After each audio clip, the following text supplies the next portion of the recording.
मान लीजिए आपने बहुत मेहनत से कोई सामान बनाया और आपने जो सामान बनाया जब इसको सेल करने के लिए आप मार्केट में जाते हैं यानी कि बाजार में जाते हैं तो सेलर आपको ये बोलता है कि आपको पहले ये प्रूव करना होगा कि इस सामान को बनाने के लिए आपने किसी भी लेबर वाले का एक्सप्लॉइटेशन नहीं किया।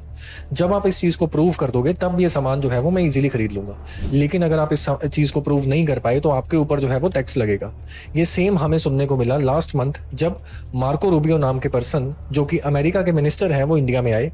उनका ये कहना था कि इंडिया के साथ हमारा जो है वो एक एग्रीमेंट साइन होने वाला है जिसके चलते दोनों देशों में व्यापार जो है वो इंक्रीज होगा। लेकिन उन्होंने एक दूसरी बात बोली। उनका मेजरली ये कहना था कि इंडिया में जो इंडस्ट्रीज है उसमें चाइल्ड लेबर हो रही है और जो लेबर है उसको एक्सप्लॉइट किया जा रहा है। इसी एक्सप्लॉइटेशन के चलते अमेरिका जो है वो इंडिया के ऊपर क्या लगाएगा, टैरिफ लगाएगा।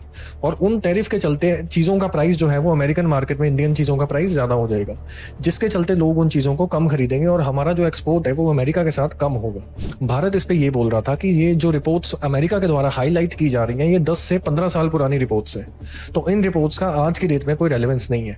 टैरिफ अगर आपने हमारे ऊपर लगाना है तो आप क्या कर सकते हो, पिछले 1-2 साल में अगर कोई रिपोर्ट है आपके पास तो इस चीज़ को आप हाईलाइट कर सकते हो।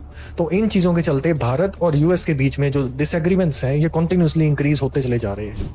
लेकिन इनका सोल्यूशन क्या है? इनका सोल्यूशन ये है कि अपना जो एक्सपोर्ट है वो मेजर यूएस से हटा के बाकी स्मॉल नेशंस में भी जो है वो इंक्रीज करना, यानी कि अपने एक्सपोर्ट को डाइवर्सिफाई करना, ताकि एक नेशन जो है वो अपनी चीज़ों को यूज़ करके हमसे कोई काम ना करवा पाए।